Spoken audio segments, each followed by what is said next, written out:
गुरु श्री संत श्रेष्ठ निवृत्तीनाथ महाराज यांची वारी आता सोलापूरमध्ये होऊन होते। खरं तर या ठिकाणी आपण पाहू शकतो आमदार आहेत नाशिकचे पिंपळगाव मतदारसंघाचे आमदार दिलीप काका पंत या ठिकाणी वारीत सहभागी झालेले आहेत। सहकुटुंब दिलीप पंत सहभागी झालेले आहेत आणि वारीमध्ये या ठिकाणी माऊली माऊली एका झालेला आहे। सहपंच या ठिकाणी करताना दिसून येत आहे। अतिशय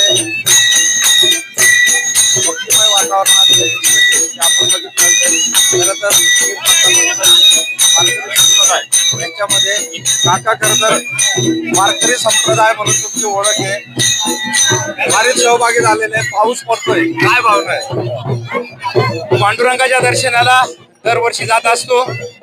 खऱ्या अर्थाने आपल्या सर्व महाराष्ट्राचं भारताचं भूषण आहे पांडुरंगाचे आशीर्वाद सर्व महाराष्ट्रातील शेतकऱ्यांना जनतेला लाभू दे, चांगला पाणी पाऊस पडू दे, बळीराजाला सुखीचं दिवस येऊ दे हीच प्रार्थना करण्यासाठी दरवर्षी आम्ही पांडुरंगाच्या चरणी लीन होण्यासाठी त्या ठिकाणी जातो आणि पांडुरंगाचे आशीर्वाद घेऊन हा महाराष्ट्र भारत सुखलम झाला पाहिजे। कुठलाही संकट या ठिकाणी संकट येऊ नये हीच अपेक्षा या निमित्ताने करतो। खऱ्या अर्थाने पांडुरंग सर्वांना असे चांगल्या पद्धतीने आशीर्वाद या पांडुरंगाचे आहेत। शासनाच्या वतीने सुद्धा जी काही मदत लागणार असेल ती मदत आपण निश्चित त्या ठिकाणी करत असतो। परंतु यावेळी एक खंत एक आहेत या महाराष्ट्राचे लोकनेते स्वर्गीय अजितदादा पवार यांची खंत निश्चित आमच्या मनामध्ये आहेत। दरवेळेस आल्यानंतर त्यांचे दर्शन त्या ठिकाणी भेट व्हायची आणि वारकऱ्यांसाठी जे जे म्हणून काही लागल ते करण्याचा प्रयत्न ते करत होते। त्यांची आठवणी कायमस्वरूपीच या ठिकाणी सर्व वारकऱ्यांना त्या ठिकाणी राहणार आहे। खरं तर काका दिंडी ही आपल्या त्र्यंबकेश्वरवरून निघाली, आपण दिंडीमध्ये सहभागी झालात।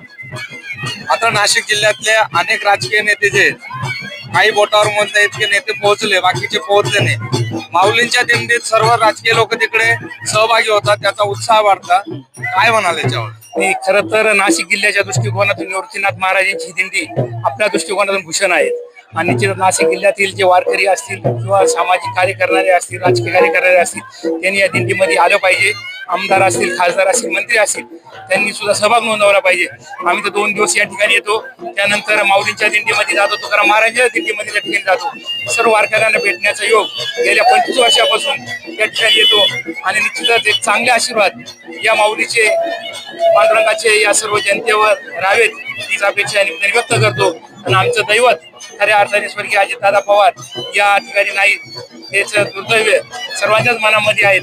त्यांचा सुद्धा लवकरात लवकर तपास टाकून सर्व जनतेला खुलासा व्हावा ही सरकारला त्या ठिकाणी विनंती करतो। काही दिंडीमध्ये सहभागी झाले, फुगडी खेळली, आता काय भावना आहेत?